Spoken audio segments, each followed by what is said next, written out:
get serious about building content sites and building a profitable business online? Welcome to the Niche Website Builders Podcast. We bring you the latest field-tested tips, tricks, and strategies for building a profitable online asset. We interview industry experts, share customer success stories, and reveal our own experiences working on hundreds of sites to inspire and motivate you to make something happen. Let's do this.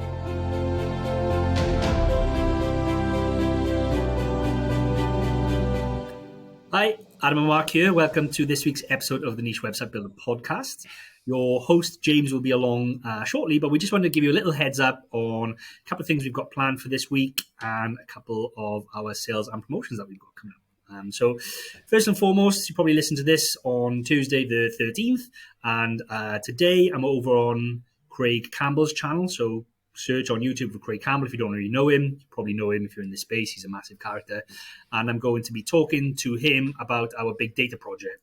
And that's where we went out and we found 5,000 content and affiliate sites to answer the age-old question of how much content and how many links do I need to get to X amount of revenue per month. And we've got a pretty good roadmap now on how that works based on an average of thousands of websites.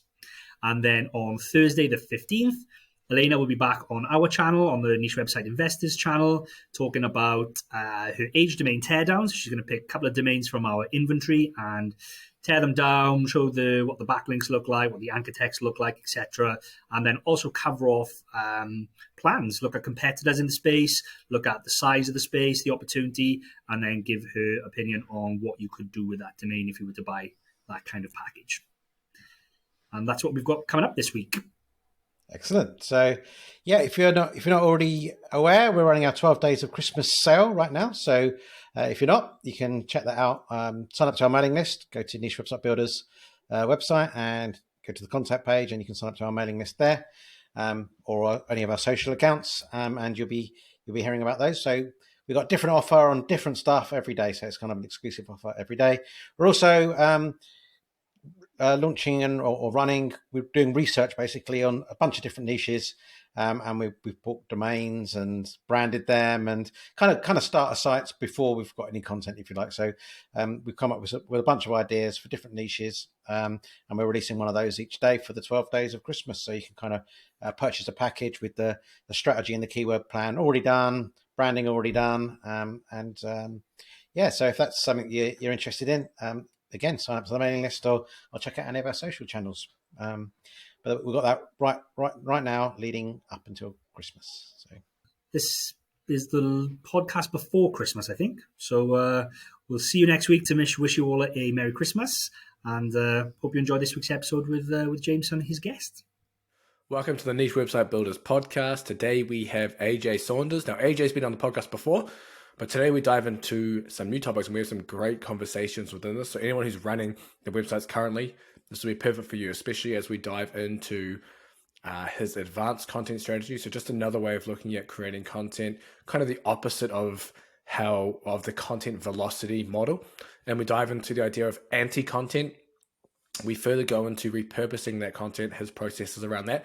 And then we dive into the very unsexy, boring, in quotations, topic of processes, why you should create processes, how you go about it, what it lets you do, energy flow in terms of working, and all sorts of other things within this podcast. It was a great podcast for anyone who's running their own niche website. So sit back and enjoy.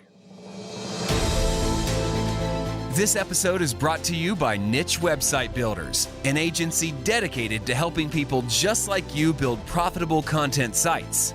Niche Website Builders are the hands-off content site marketing agency you always wished existed. It's run by content site marketers for content site marketers, and they help both investors and individuals alike build profitable online properties. They provide a fully outsourced approach to content creation, link building, and done-for-you website builds, the same approach they use on their own six-figure portfolios. For example, their content packages come with a proprietary keyword research process, are written by in-house native English speakers, formatted using templates proven to convert, and uploaded to WordPress with affiliate links added so that all you need to do is hit the publish button. Check them out at nichewebsite.builders/show. That's nichewebsite.builders/show and fill out the form to get coupon codes for 10% more content or a 10% discount on links with your first order sent right to your inbox. All right, welcome to the Niche Website Builders podcast. Today we have two-timer now, AJ Saunders. Yes. Welcome, AJ. Hey, how you doing? I'm good, thank you. So, for people who didn't listen to your first episode or are not familiar with who you are, do you want to provide a brief background about yourself, and then we'll dive into today's topics? Yeah, for sure. So, I kind of do two things at the moment. So, I run an e-commerce marketing agency here in the UK, but we have clients all over the world. And then, so that's half of my life. The other half of my life is spent building out affiliate sites and advising people on content strategies. So, yeah, so I'm knee deep in the stuff day in day out. I absolutely love it. So yeah, so that is basically me. So I do a lot of what everybody else does, and that's why I love this podcast. I listen to it all the time. I really enjoy what you and what Mark and what other people have had to say. So yeah, so it's all great. Nice. No, perfect. I mean, you mentioned obviously you have an e-com agency and you do affiliate sites. Are there things that that are suitable for both areas? Obviously you have your affiliate websites, you have e-commerce. Are there strategies in both that kind of work for both that you like to use? Yeah, absolutely. Yeah. So I think it's easier to focus on the data, right? And to get really caught up in, we need to target this keyword, or we need to target, we need to be sending emails like every day and that kind of thing. Well, I think, if you step back and you say, right, what does a human that, on the other end of the screen want?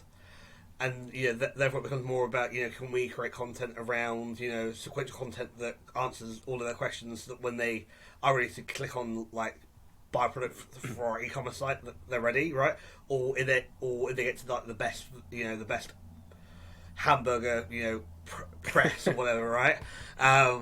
They've gone through enough content with us that they trust us enough to buy that product. And so there are lots of similarities, and I try, whether it's for my own stuff, I try to treat myself as a client, right? Because that's I'm my worst client, right? And but also I know if it works with with what I'm doing, it will work with other people's businesses as well, right? And so I just try and encourage myself and my clients to think of that person at the end, and to it doesn't matter if you're selling hamburger presses and you're doing affiliate, or you're actually selling actual like hot tubs where you are the retailer, and you still have a burden of duty to try and educate that reader and to keep that reader engaged and informed, and to do things in an ethical, honest way. So I think there's loads of similarities between the two. I think good marketing is just good marketing. It doesn't matter what you're selling or how you're selling it. It's good marketing, right? Yeah, for sure. But before we dive into your advanced content strategy we'll talk about, I wanted to cover just further on this as well. Please. I mean, you mentioned writing for the reader. I guess if they're searching the best hamburger press, it's a good example to use. I'm assuming you might have a fast food affiliate website or something going on, but the best hamburger press. I wish. How do you convey, I guess, that value to the reader within that affiliate article? Do you maybe have some examples of things you would cover in that article to, I guess, persuade the reader to buy?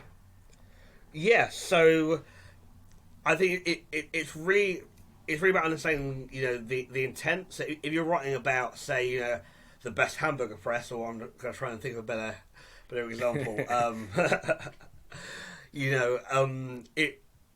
It really is about so saying, right, I have this, I've used this, and this is how, or I've talked to people that have used this product, and they've said, obviously reading reviews, and they've said, it's good on this, it's bad on this, and so it's suitable for this.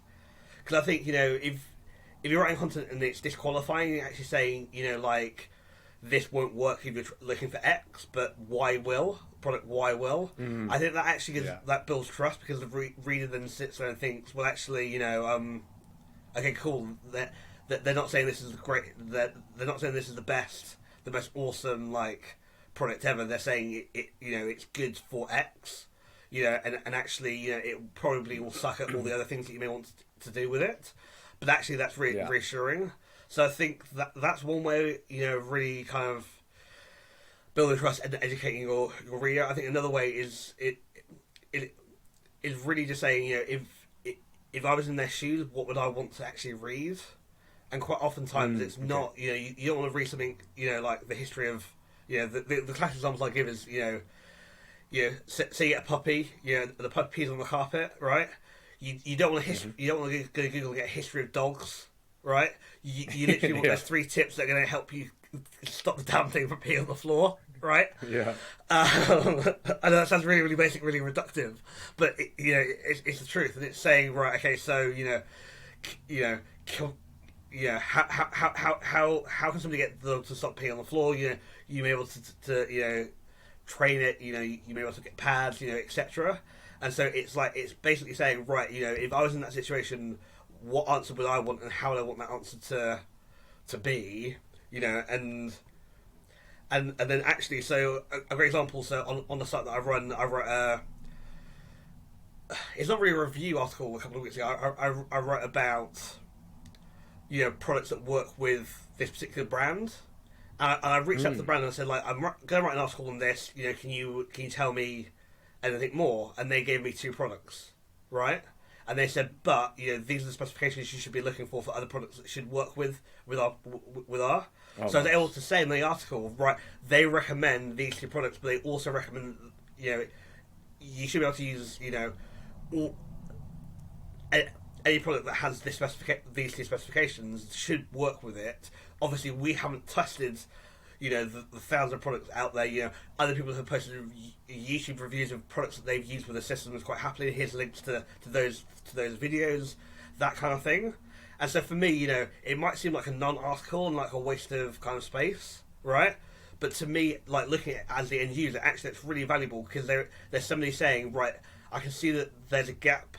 Nobody's addressed this question since like 2013, I think, was the last post that I could find on this question, right? But at least somebody said, right, here's what we can find, here's what the brand are saying that they should be doing, and then the conclusion, my closing kind of like conclusion was, please get in contact with us and tell us what item you're using with this particular brand, because we want to be able to update this article to fill it out with even more detail, so that it becomes even more useful, right? And so so that for me, is how I'm trying to be helpful, and I think that's how you can be helpful. And then another thing you can do, and this is something that I talked with a client about a couple of months ago, and she absolutely loved it. It what I call it, like, anti-content. So so say you're a sales trainer, right, and you don't teach prospecting, right, because you teach conversion rate optimization, right? So you teach people how to have better conversations. You don't teach people how to get conversations, right? You then can write anti-content of, so we are absolutely useless at helping you generate your first 20 sales, because that's not what we're good at, right? And to me, that anti-content actually builds a lot of trust, because you're saying, well, we're not the right people if you want to do X, and categorically, and it's that whole, please raise your hand if you're unhappy with the X, because we can put you in the right direction, but that's nothing we do. And the moment I said it to the client, she absolutely loved it, because she hadn't thought of doing like anti-content, because I think that's just as powerful as saying, well, we stand for X, so we don't do Y, or we stand for Y, so we don't do A. And so for me, that's really, really powerful. I don't think a lot of people are thinking in that kind of way, are they? No, definitely not. And I think to go down that road as well, you really need to have a deep understanding of your customer avatar. Absolutely. Absolutely. Yeah, I mean, you might disqualify something that your custom avatar needs, which wouldn't be good. Right. So, do you have any tips on that part then, on kind of diving deep into developing that avatar? Yeah, sure. So, one thing that I actually was talking with a customer last week about is, imagine you're in a coffee shop, and I use coffee shop because there's generally a lot of people in the coffee shop. They're generally people of all different types of sizes, weights, sexes, professions, etc. And imagine everyone wants to talk to you in the coffee shop, but you can only talk to one person, right? Who is that one person you're looking for? And if you understand who that one person is, that is who you're talking to, right? And so the way to get really, really, really, really kind of sharp at that or tight at that is to say, right, you know, who do I resonate with the most? So for me, like with an e-commerce background, because of how I structure, you know, the services that we offer, you know, I generally work with female founders or female CMOs who are coachable, who are looking to scale, and they're doing it for freedom. They're not necessarily doing it for the cash, right? And so for me, that's what I'm looking for. So, you know, if I was in that coffee shop, I'd be looking for somebody that looks professional, probably is on the Shopify app, right? You know, sipping cappuccino, reading like, you know, Oprah magazine. Or, you know, I'm being facetious here, but you get the idea, right? Right. Mm-hmm. And so for me, you know, that's what I would say. You know, if you can imagine going to a coffee shop, going to a pub, and only being able to speak to one person, but that one person is ready to buy and ready to talk to you. What are you looking for, and how can you know make sure that you do speak to that right person? Yeah, that's good advice. And I wanted to also come back to the puppy peeing on the carpet example, right? Because right. obviously you mentioned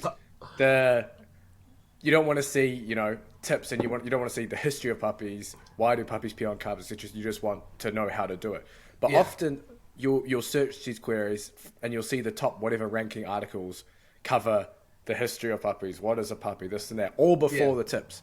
Yeah. Would you still then include that, but maybe you'd include it under the tips then instead, just to satisfy people? I flip it. Yeah, I flip it completely. Right. So I would literally in that intro paragraph say, you know, today we're going to discuss how to get your puppy to stop peeing. You know, and we're going to cover X, Y, and Z. Right, so then you have your 2 or 3 main tips, and then you cover the tips. Then you can talk about whatever you want to. So if you want to talk about the history of puppies, the history of puppies peeing, whatever, right? Yeah. You can then start to cover that stuff. But yeah, no, I flip it upside down because I'm thinking, you know, the user wants an answer now. They don't want to read. Yeah. Right. No. Exactly. And you know, clearly, if your 3 tips are valuable, right, they're going to keep reading. Yeah. And you're going to notice that by time on site. You're going to notice that by which to me is like a big KPI that I always tell clients to have, right? And so yeah, so for me that's really, really important. You know, is get to the chorus, don't bore us, as songwriters would say, right? And then and then you can fill it out, and then you can be more descriptive and more nuanced what you're saying. But yeah, just get to the point. Yeah. Help the user understand, and then expand. Nice. I want you to dive. I know you posted recently on Facebook about an advanced content strategy. I'd like you to dive into that because that's as far as I know from it. So this will be perfect. Yeah, no, I know this is hilarious. So so one thing that I've been trialing with me and with my clients, and then again, I probably use preferences by saying, having different strategies in your tool bag, you know, it's just like having tools. So I know a lot of people talk about like high frequency publishing now, or like programmatic SEO, you know, where you're using AI to generate lots of pages very, very quickly, you know. And to me, those are 2 strategies that you can use. They're 2 tools, you know. Whereas what I'm going to talk about, you know, today is a different tool. So it doesn't mean that what I'm going to say will always work, or that you shouldn't do this other thing, or you shouldn't do another strategy. It's just that I think being aware of there are different strategies if something isn't working, right? So if you build out an affiliate site and actually thinking, oh, you know, nothing's working and we're doing all this content and blah, blah, blah, you know, you can then take a step back and say, well, actually, can we change our strategy, you know, or can we change our tactics and still get to the same outcome that we're you know, the same goal? So does that all make sense? Is that... Yep. Perfect. So yeah, so one thing I've been encouraging, especially B2B clients, is to publish less, but to publish more authoritative journalistic style content that is sequential, right? And what I mean by that is you start with the persona or the pain that you're trying to deal with, that your product deals with, right? At one end, you then think about what education level do they need to become a client. and then after they've gone through those 10, 20 articles, what is the outcome that I want them to take? So is it buy a course, book a call, take a quiz, whatever, right? And then from that point, it's then how do I then convert them into actually getting some cash from them? And so maybe that's we get them to take a quiz, and from the quiz we book a sales call, and then in that interim period, what we're doing is doing some email marketing. So we're doing some things like here's what to expect on the call. There's still time to cancel if you don't fit this criteria. Disqualifying pre-sales. If you talk to any salesperson, if they can have that pre-qualifying conversation without actually having to have it right via phone, they'll love you for it because their quality of conversations goes up. And if you're in sales, that's what you really want. And then it's about okay, so you're essentially trying to match the solution with the persona, with the education, and then trying to keep them warm before the call and then after the call, and then when you actually get them to sell, buy a solution, they actually know what they're buying and they actually bought in, and you're not having to do all of this kind of rediscovery or lots of kind of craziness that you had to deal with. If you're just saying, here's a solution to everyone's problem, buy. Gotcha. And so I've got quick 2 questions on that. Please. One, Please. it sounds like this is less of an SEO strategy, more of a CRO strategy once someone maybe hits that first article. And 2, can this be used in a B2C situation, maybe like if you're selling your own digital product versus B2B sales call? Yeah.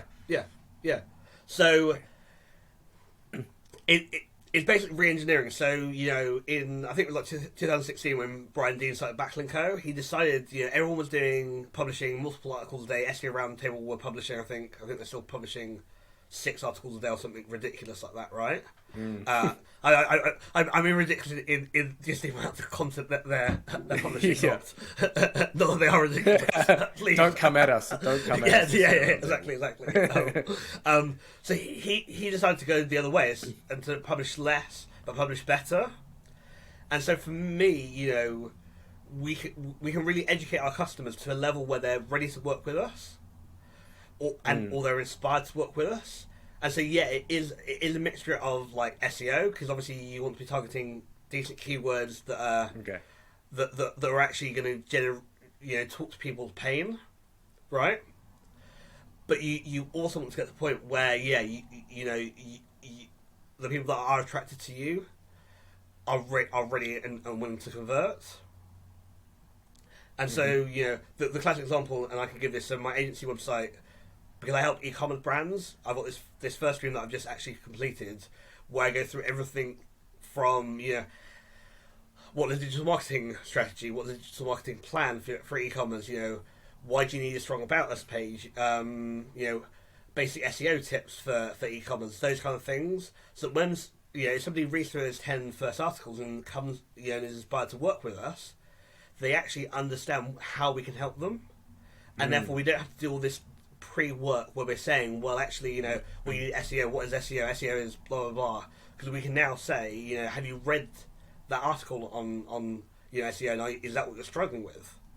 And because they've educated themselves to a basic standard, it means that we don't have to waste a lot of time. We can actually say, right, here's the strategy that we're going to do with you. Can we crack on? And they're like, great. And so, so that's how I think. That's how I think you create less content but better content and actually get better outcomes, because you're targeting people that are that you have a solution for, and you're not targeting everybody who you might be able to help. Gotcha. So then how are you linking them together where the prospect is able to essentially read them all in sequence, because or even not in sequence, but just to read them all? Because I'm assuming say you have 10 articles, you might not be ranking number 1 for all 10 queries. You might be ranking them on for, say, the first one, but you want them to read the other ones. So, and just having a basic internal link of maybe the exact batch anchor probably isn't enough to show someone that there is more to read. So how are you doing that? Yeah, so I think it's on Google. So Google, if you go to Google Help, they've actually, on the right-hand side, they have, what article do you are in the sequence, right? So that's one way of doing it, right? And then just having that in every article. Another way of doing it is to say, you have your lovely open paragraph, and then you say, well, today we're going to talk about, how to stop hot dog peeing. Last week we stopped about, basics of puppy training. The week before that we talked about, what are puppies, this kind of, I know that sounds ridiculous, and that's one way to link it. And then when you've written the next article, you can go and say right at the end, next time we're going to talk about X. Right, and then you just link to that, and then they're through. So that's one way of doing it. Another way of doing it is by then creating landing pages, right? That just the basic stream, and then creating that as a category page, and then you just saying and then you're just saying, right. So step one is you need to learn about digital marketing, right? Step two is digital marketing strategy. Step two is you need to learn how to build a basic digital marketing plan. Step three is you need to learn some SEO. And step four, you need to learn about paid, that kind of thing. And you can lay it out, on a category page in such a way, because you can, other with like Elementor, you can do custom coding. Yeah. That it actually looks sexy, it looks really, really attractive, and it takes them through. So so there's a couple of ways that you definitely can do it.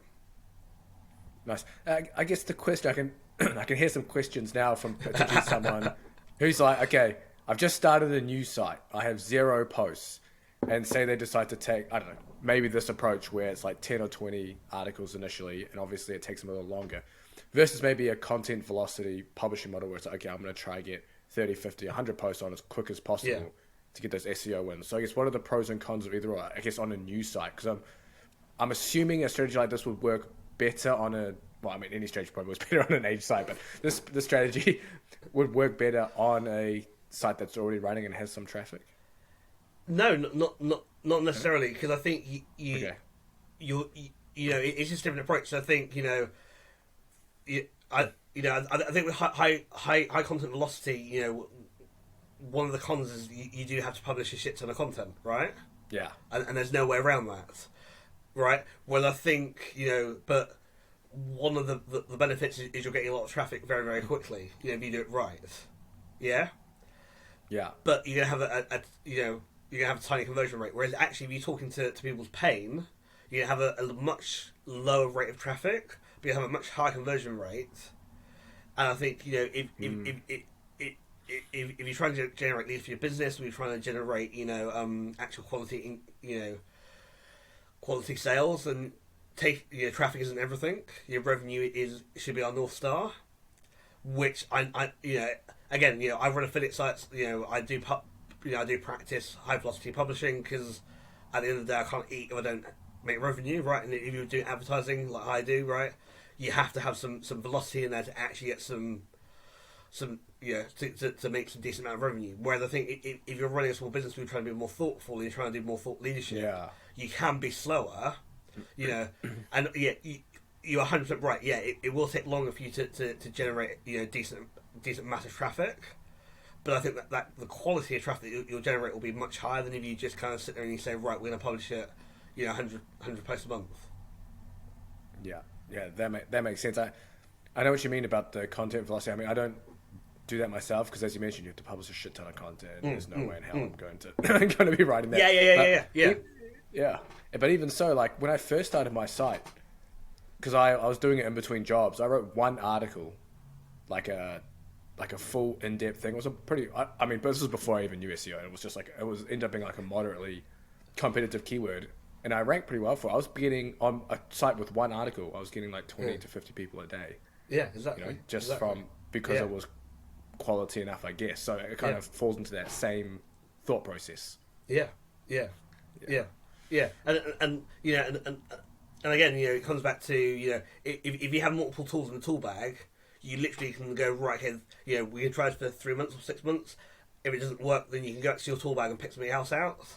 I guess a great analogy is if you try something with a spanner, right, and you can't get it off, but you get a hammer and a chisel and you can like shear it off, you've effectively done the same job. You've taken a different approach. Yeah. And so neither is right, neither is wrong necessarily. Well, it depends who you ask with either way, right? Because the only thing that matters is the end result, which is which in this case is revenue, right? Yeah, for sure. I guess another question from this is taking that content to repurpose it. Right. So what are you doing to repurpose that content? Because it can be an absolute ball ache to take articles, make them into YouTube videos, Instagrams, link, whatever it is. That is a time suck to do that. Yeah. But in your opinion, one, is it worth doing? And two, how, if you are doing it or you think it's worth doing, how are you doing it? Right. So I'll let you in on a couple of little secrets that I probably shouldn't. But anyway, I'll. Perfect. Because it's just us two, isn't it? You haven't hit the record button yet, have you? So with content repurposing, so one big thing that I'm doing at the moment is, so I'm spending probably like 4 hours a week writing an article for my main agency website, right? Which is a ton of time for what it is. But then that means that what I can do is I can go through like the week later and pick out quotes or like the juicy, sexy parts, right? And they can be turned into things for like Twitter, Instagram, LinkedIn, splash kind of screens, right? Like quote kind of things that work quite well and have an evergreen kind of nature to it. So there's that. I've also found I can republish like subheadings as like a LinkedIn post or a Facebook post, right? Because as long as your subheadings tell the story of what you're trying to say, people will then go, okay, right, that kind of makes sense, or they'll ask a question, right? And clearly you can then in the first comments put a link to the article so that they can jump ahead and read the whole thing. But yeah, so that's one way of doing things. But also you can lift out sections. So if you're writing about, say you've got 2,000 words on like content republishing, right? Yeah. You might be able to turn that into, say, 4 like LinkedIn posts or 4 Facebook posts or even 8, because you're just pulling out sections that make sense by themselves as standalone kind of post. Gotcha. And then you're just slightly reformatting them so they read easier on that platform, because obviously on your website you can get away with probably 3 lines per paragraph, whereas on something like Facebook and LinkedIn probably you can get away with 1 or 2. So yeah, it's just reformatting slightly. The other thing, and this is something I haven't tried, so I'm a massive hypocrite with what I'm going to suggest, but I haven't tried it. But I'm going to say it anyway, because, hey, that's what we're here to do, right? You can always turn, like, a piece of content into, like, a discussion topic, right? And then shoot, like, a video with you and a colleague, or you and a couple of people, or you discussing that as, like, a video, then becomes a YouTube, becomes clips for your social, becomes an audio podcast, that kind of thing. And so you're then encouraging people to go read the article, but you're also having a more nuanced, qualitative discussion about what you said and why you might have said it, and dragging other themes. And then, obviously, if you do it with a couple of people towards like a roundtable event, you then get all those people's opinions, and then you're probably just going to really scratch the surface of what you've actually written. And so, so you can always take it in that direction. And I know very few people are actually doing that in terms of actually, building out qualitative, meaningful discussions about articles that they've read or they've written themselves, and getting other people's opinions and bouncing ideas that way. I think that can be really, really impactful. So so that's just a few ways that you can repurpose. Yeah, I definitely agree with that last one. I'll come back to that last point though about the round tables and talking to other people. But before that, are there any platforms that you've found that seem to work best when repurposing the content? No. I found platforms that don't work very well. And which of those? Well, so here's the thing. So, your digital marketing strategy, so your overarching plan should involve trying different tactics. So for me personally, like I found there's just too much noise in terms of digital marketing, in terms of the other kind of sites that I run on Instagram and on Facebook, right? Yeah. But I found, like, in terms of teaching people about digital marketing, actually works really, really well on LinkedIn, because people are more receptive on there, right? So it doesn't mean that I don't publish on Facebook and in Instagram and Twitter, right? It just means that I'm more conscious that I'm writing for LinkedIn, and therefore, my majority of my time is spent on LinkedIn, and then I'm repurposing things across or sharing across platforms, right? Because that creates the halo effect of you are being seen everywhere. Even if the message you'll be able to consistent message out, right? So for me, that's super important to do, but it's obviously super important also to realise that actually you can't win at everything, but you shouldn't. You should be testing and trying all these things all the time. And if things do work out, great. If things don't work out, great as well. But you shouldn't stop doing them necessarily because they haven't worked out. You should just scale back, go back to bare bones approach. Is there a way to, or are you automating some of this posting, or are you going into each account manually and posting? So, LinkedIn, I'm manually posting, and it literally is just when I feel inspired that day to write something, or I think like it gets to 4 o'clock, I think, oh crap, I haven't written anything on LinkedIn yet, and then I go and find something to write, or in the last couple of months, I now have a spreadsheet with like everything that I posted on LinkedIn for the last 2 or 3 months now. So if I'm really uninspired or I'm really bored, and I can't think of anything to say, I can just look through that and then either share something again, maybe with a tweak, or maybe I can just grab inspiration from I talked about that like a month ago, right? Can I just publish a section of that really long post again? So I found that has worked. The one thing that I've started doing in the last couple of weeks is actually with Meta, especially, is Meta has a really, really great back end in terms of scheduling things out. And because it's graphical in how they display things, it makes it really easy for you to actually see where your posts are landing and how that's working. And then I do quite a bit on Pinterest, just because Pinterest, if you create images anyway, why not put it up on Pinterest? I also find that Pinterest actually helps posts get indexed quicker. Don't quote me on that, but that's my experience, right? And so so I'm just like cool. So, and Pinterest has a good scheduler, but I've yet to find a tool that can do all of this stuff without it being an absolute ball ache, without having to remember stand on one foot and type, So if you have any ideas about a platform that can do everything, then sure. But I guess the most important thing to kind of say, so I'm very process driven. So for me, I like writing out process charts, I like having pretty documents, right, that just make everything easy because I'm following a checklist. I'm not actually having to think, right? And so one change that I made 3 weeks ago is I just wrote out the month, so the last month, so November, and then this month's December, and I literally scheduled that. So I was like, okay, right, every Thursday I'm going to send a newsletter to this list, right? Put that in that chart, right?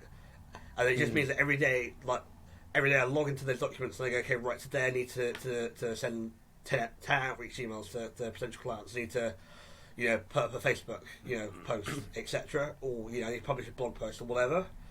And just having that as a marketing activity kind of checklist, has really, really simplified everything. And it means that I'm not then thinking, oh, well, when was the last time I published on Twitter? Because it's on there.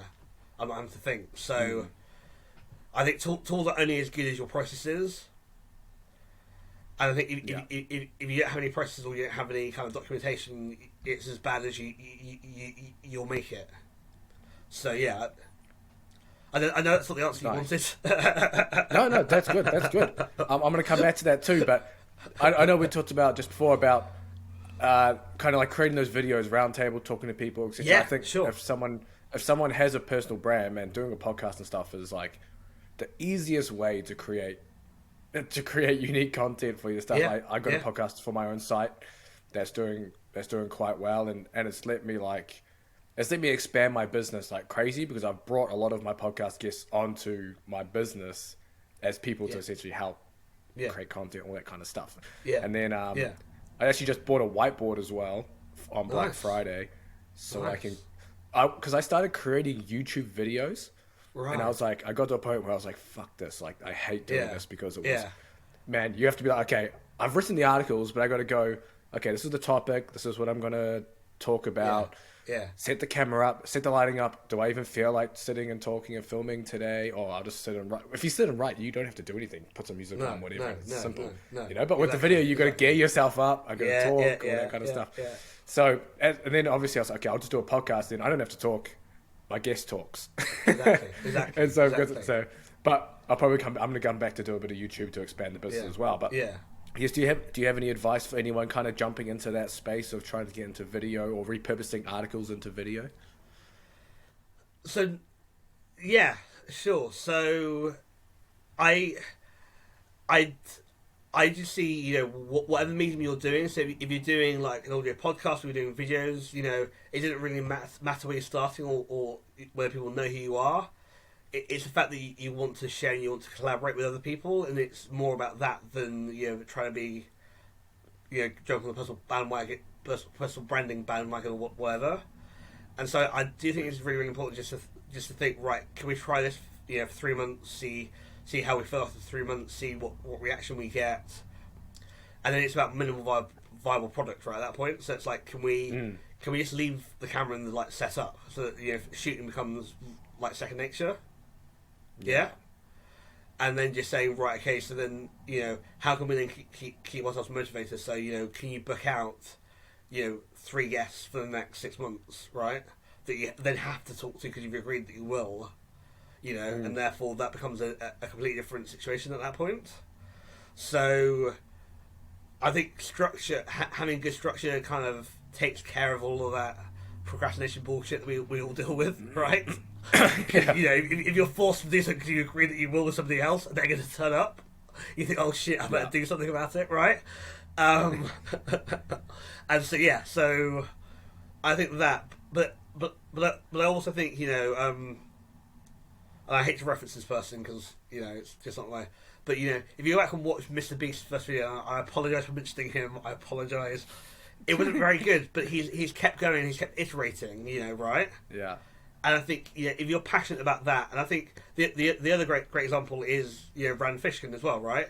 The first couple of Whiteboard Fridays were probably horrendous, right? But he's now got to the point where whenever you think of explain videos, you think of Rand, right? Into like SEO and digital marketing, right?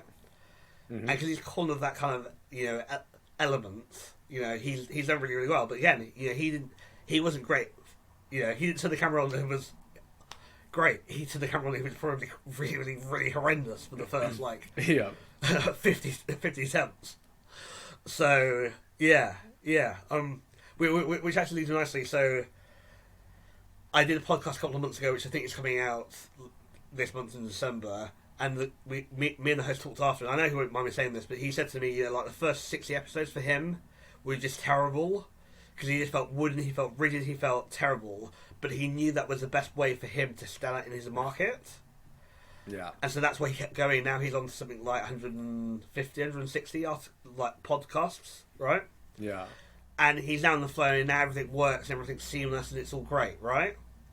But he said, you know, obviously if I gave it off to the 50, I wouldn't have got anywhere. And, you know, and the lot that came on the 61st episode was, you know, when the magic kind of happened, right? And so, yeah, so just encourage people to keep going. You know, you don't get great overnight. You get great by doing it consistently. Yeah, for sure. Safe to say, I haven't watched one Mr. Beast YouTube video, so I'm out of that camp. Fantastic. Definitely. I've only been. He's been forced on me many times. I've never gone onto YouTube searching for him. So.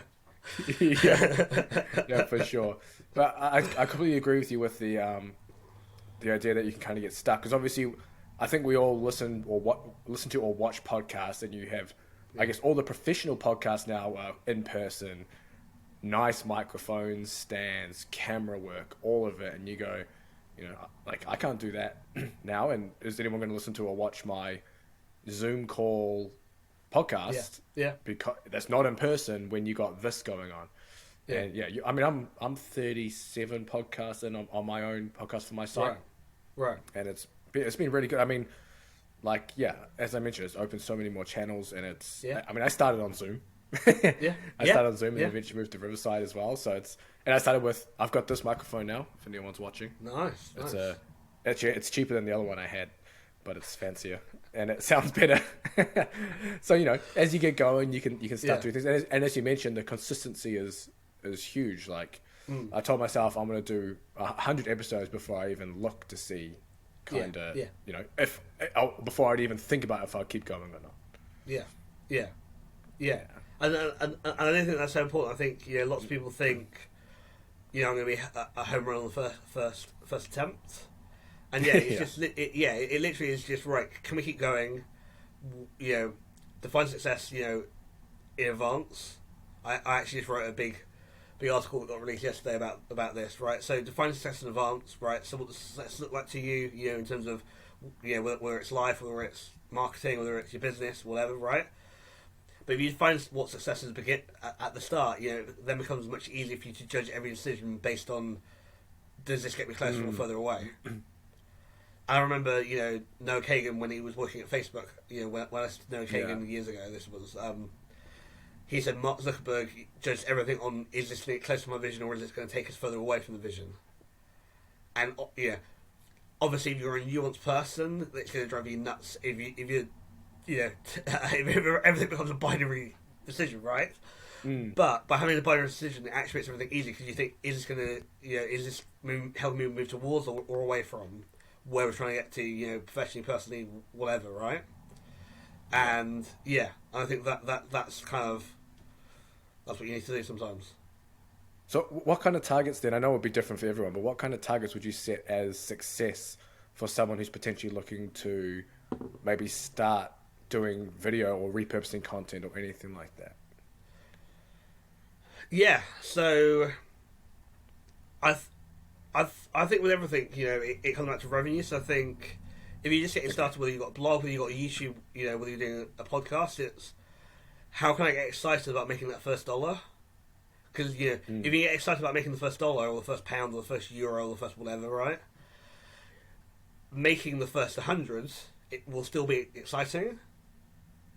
Right? Making the first 10,000, 100,000 is going to be just as exciting as making that first, and believing on that. So I think you have to really start with the lowest goal that you can, and then exceed that, and then keep moving up. Because I think a lot of people sit there and they say, right, I want to make $250,000 next year, and then they fail. When then they say, right, how can I do that proof of concept, which is how can I make $10? How can I find somebody that will give me $10 today, to advertise on my podcast or to send me some free stuff, for me to get started on YouTube, right? If you start from low barrier, you push the barrier up, you then actually start to build momentum yourself, and it's the old drug joke, and you probably won't cut this out, so I'll just say it anyway. It's the whole gag. Well, why do people always get to the top of the building and try to jump off? Why don't people, believe that they can fly? Why don't they start on the ground and try to fly up to the top and then back down, right? But it's that whole mentality. I think too many people try and start by jumping off the top, and they don't sit there and they say, right, how can I make the smallest amount possible just to do proof of concept, and then what does step 2 look like? What does step... a mentor of mine this year kept saying to me, you're trying to eat the elephant whole. You need to eat it bite by bite. You can't, if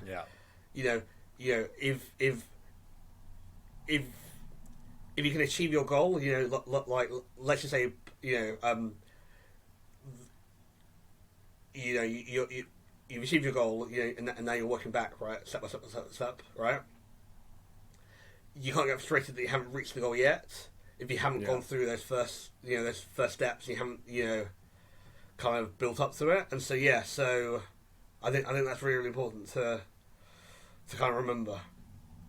Yeah, for sure. And I think that also it kind of leads nicely into your processes. For me, I guess my processes are mainly in my head. I don't know if that's a good thing. No. Yeah, exactly. Sorry. Exactly. So I have a written checklist of things I need to do. I have a written checklist next to me of things I need to do in the day. But my processes, I guess, well, I think I do most of the things myself anyway. But still, having something written down in there is probably better than what I'm currently doing. So do you want to maybe dive into your processes, what you've created processes for, and then why you've done that or how that helps you? Yeah, right. So I don't see anything as being too complicated, right? So for me, having a 13-step checklist that says, right, step 1... So actually, I can give you the perfect example. So on the first working day every month, I go to all my WordPress websites and check they're up to date, right? Sometimes it's plugins that I haven't logged to that site for like a week, and therefore we need to go and just update plugins. Other times it's themes, new themes come on, whatever, right? And so, literally, I think it's 6 steps. So, like, step 1 is open a browser. Step 2 is go to all these URLs, which is all the Step 3 is log in. Step 4 is check for updates. Check 5 is apply download and install and apply the updates. Then step 6 is check that everything is still working, because you don't want you'll go update it and everything goes to shit, right? But it means that so whenever I look at that document, because I know those 6 steps, I don't have to think, right, what is the next step, because it's all written down and just following, right? But it also means that I now can give those 2 pages, it's a 2-page document, right, to somebody else and say, have at it. And I know that they can follow it. So it can be as simple or as complicated as you want. So with a client earlier in the year, we did a Zoom call, and I said to them, right, here's how to develop an SEO checklist, right? And so we did a really, really bare bones thing of, right, okay, so, number 1, find a keyword. Number 2, make sure that, that it's not too competitive. Number 3, add it into the title. Number 4, URL, etc., etc., etc., right? And then the week later, when we had our next call, the employee said to me, and who's kind of like the marketing woman there at the company, said, well, we've actually gone away and rewritten your checklist, and I was horrified, obviously, because it was perfect the first time. But always. But for them, I think it was like 15 or 16 steps that I laid out, right? They were just so they were just, because they were the bare bones. They weren't good enough to give to another employee, right? And so they just went away and rewrote it so it's much more nuanced. They showed in screenshots. They put in more resources. Gotcha. And actually, for me, that's fantastic, because I'm there to help them develop that mindset of how to build up processes, not to give them process charts. So I've got processes for pretty much everything, from doing things like checking ranks, to backlink audits, to content updates, to deleting posts from websites, and it literally is just checklists, and it's just literally, can you go through the checklist and tick off, right? And about 6 months ago, I realised Monday morning was a nightmare, right? And Monday morning was a nightmare because I had all this stuff, I had rank reports to run, backlink reports to run. I had to check revenue of the weekend, check emails, and so it's just like, okay, cool, right, what do I do? All right, it's a really simple checklist. So I think it's got like 25 steps. Yeah. But every Monday I work through that document as the first thing, right? Yeah, it's just simplifies it. It just simplifies it, but it also means that I don't have to think about what I need to do next, because the checklist tells me. But it also means that I can get through everything faster, because I don't get to 3 o'clock and think, oh shit, I should have done that, because it's on the checklist, right? So checklists are really, really important. The other thing that's really, really important, is that you go back and you say, right, does this still make sense? So you do like an audit once a quarter, once every 6 months, right? Where you just look at things and say, right, does this still make sense? Or has my process evolved where I've actually added some more steps, and I know that I'm doing them, but they're not documented?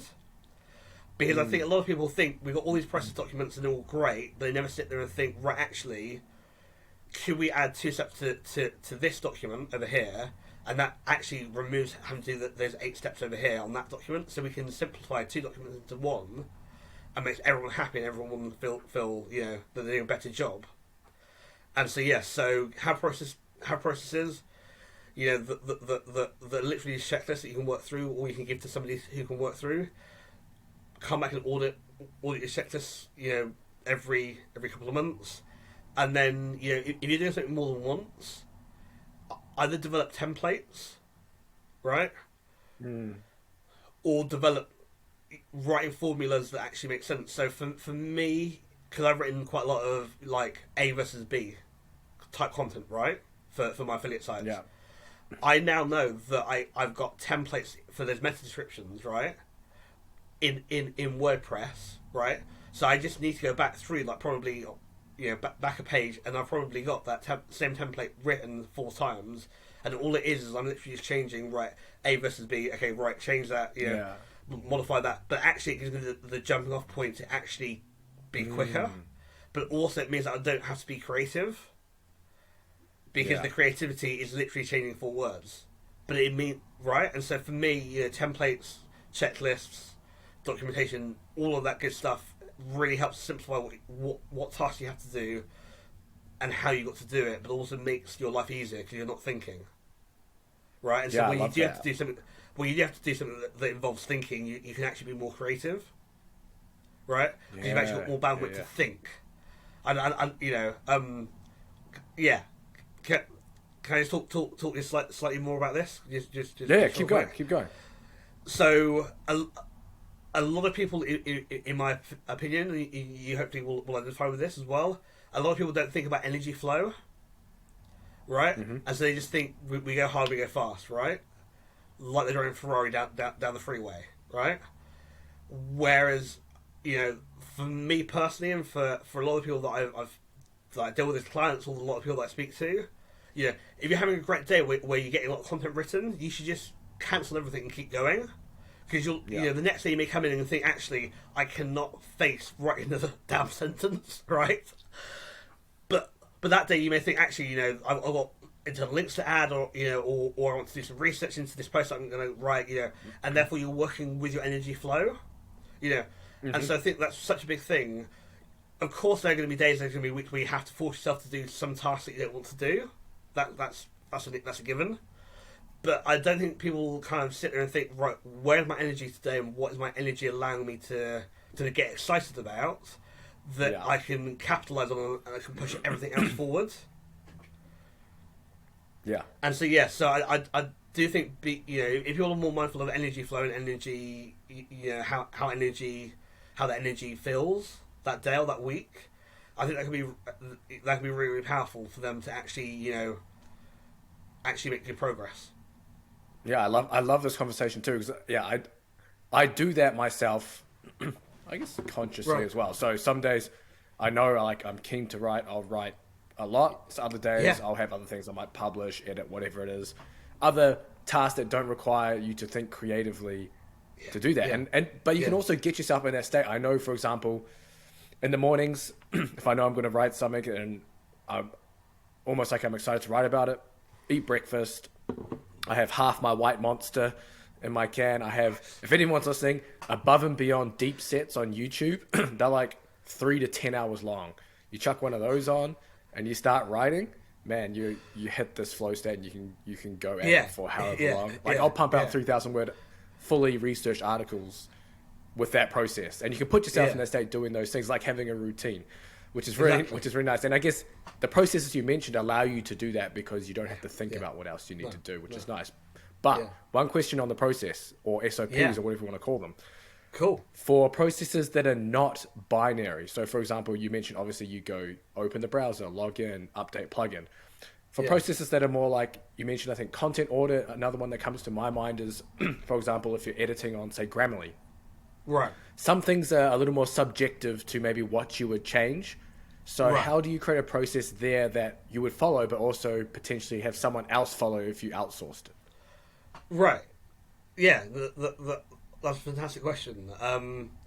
I think then it comes back guidelines, right? I think you then try and write out guidelines that help people understand the framework and maybe not the task, and therefore you then allow them to make mistakes, and you come back and you then edit with them. So somebody's checking stuff with Grammarly, Grammarly I love, I'm dyslexic, I absolutely love Grammarly, don't get me wrong, but it can be the most frustrating program to use because sometimes it will say things that are grammatically correct, but are parlance incorrect, right? Because of how we talk and how we communicate as human beings, right? There's nuance to it. Or, I actually wrote about this a couple of weeks ago. There's a hardware chain here in the UK, in the southwest, called Proper Job, which means which is local slang, right? I won't go into it, but it's local slang, right? I think you probably get that as well, don't you, right? But of course, if you put it into Grammarly should have a shift because it doesn't understand, right? But because enough local people understand that slang, it's fine. So the other thing is about having guidelines of right, what's acceptable, what isn't acceptable, and then really mentoring the person who is running that process or running those, or who's having to work within those guidelines to really illustrate what good practice and what bad practice looks like. Okay. And a great example, so earlier in the year I released this course on how to build a brand guideline document, right? And it basically talks, it basically says, who do you want to talk to, how do you want to talk to them, how do they want to be talked to, how do they don't want to be talked to, right? And a whole load of other things. And a client of mine came back to me and said, well, we did the exercises, it was great, it was really, helpful for us in terms of actually getting clarity on what we stand for as a brand, etc. And then we gave it to a writer, and the writer came back and turned into something that we were unhappy with. And I said, great, that's what's meant to happen. And he looked at me confused, and I said, documentation is only as good as your internal thinking. And so if somebody has come back and the feedback is terrible, then you need to go and expand the document. You need to go away and think again. Right, and actually go and say to them, so what didn't you understand? And you need to then, mentor them and mentor your documentation, your processes, so that it actually is clearer and it actually is more nuanced with how you want things to be done. And so, so that's what I encourage people to do, is really, think about the guidelines in those situations, but also think about how you can convey and how you can mentor people into getting the result that you want to, and how you can then adapt the documentation based on the feedback that you get from them to be more in line with what the outcome you want. No, if I was going to implement, I guess, creating some of these processes, are you just putting this in Google Docs and then just opening the Google Doc in the morning kind of thing? That's one way of doing it. I have everything on Word just because I'm Luddite. Same but I know Nick. Can't remember his second name. I feel terrible. I'm having all these mind blocks. Nick from Work Hello. Nick Jordan. Nick Jordan, that's it. Thank you so much. I feel such an idiot. Sorry, Nick. I know him and Cordana, who's his COO. They use something else, and I guess I'll shoot you a link after, because they use, I think it's Slight. Yeah, it's Slight, which is just a way to document things and interlink things that they think is much better than Notion or Slack or whatever. I know for them that works really, really well. And actually, I've reached out and talked to Cordana and said, right, what are you using? Because I know Nick had mentioned it in the podcast. I think on one of these podcasts, actually, when he mentioned it. Yeah. And I just thought, that's cool. So I know I need to go and look at that as a way to build out that whole back end of things without having to worry about the Google Docs going missing or getting too complicated. So, But I do think Google Docs is absolutely incredible. I think if you can get on there, get started on there, and then think about where you can take it to next. Yeah. So the other question is as well, I guess, if someone's when do you look to build up these processes? Because I can imagine someone starting a site, 10 articles in, and they start building processes, yet they have no traffic, no revenue, etc., etc. So is there a time when you would recommend doing this? Right. At the beginning. At the very beginning. I know it sounds absolutely batshit crazy, but yesterday I was doing some manual outreach, right, in terms of link building. Yep. And I was just like, okay, cool. I was just like, okay, right, I don't want to do this anymore, so how can I hand that off to somebody else? It's like, that isn't generating me any revenue at the moment, right? But I sat there and wrote a 13, step one is do X, right? Document. Really, really simplistic. Probably no one else can follow it, but that's not the problem, right? But it means that even at this early stage in this process, and in trying to do it, I can hand that off to somebody else. Mm-hmm. But it also means that when I need to bring somebody else in, I've got a basic documentation of what to say and how to say it. And so, so I'm a massive believer that if you have the right process and documentation, you can scale far quicker than you could if you hadn't. Yeah. And actually you can get a great level of clarity by having all of that stuff doing from day one. Which I know is probably not what you want to hear, or what nobody else wants to hear, because it's difficult, it's messy, it's unsexy. You know, they want to do the sex stuff of, you know, doing all the outreach, getting on the podcast, etc. But I think having good documentation is really, really worthwhile. It's especially if you're trying to get free, because I think that's why we all start websites, right? Is to get free of the job, or to get free of running websites. And the best way to get free of having to do lots of the hard graft, essentially, right, is by having good process and good documentation. Yeah. No, that's a great way to end this podcast too, with on those processes and everything we cover. But if anyone wants to find you, AJ, or follow you, or see what you're up to, where can they do that? Yes, so sure. So they can go to ajsdigitalgroup.com, or they can come follow me on Instagram, and it's A_J_Saunders. I'm reactive on that. If you listen to this and you enjoy this and you just want to drop me a note and say, hey, please do. Always happy to. I'm on LinkedIn if that's more of your jam. But I'm around. I'm available. You can book a 15-minute discovery call with me, which is free on the website if you just wanted to kind of touch base or say hey. So yeah. So perfect. Yeah. It's all nice. good. So if anyone's listening, wants to reach out, you can do that. LinkedIn, Absolutely. Instagram. I'll make sure everything's linked up in the description for AJ as well, so you can get in touch there. But thanks for coming on. This was an awesome conversation, and I hope everyone listening kind of got something out of that too. Yeah, hopefully. Thanks for tuning in, and I hope you enjoyed the show. Don't forget to like and subscribe wherever you're listening. Until the next episode, goodbye.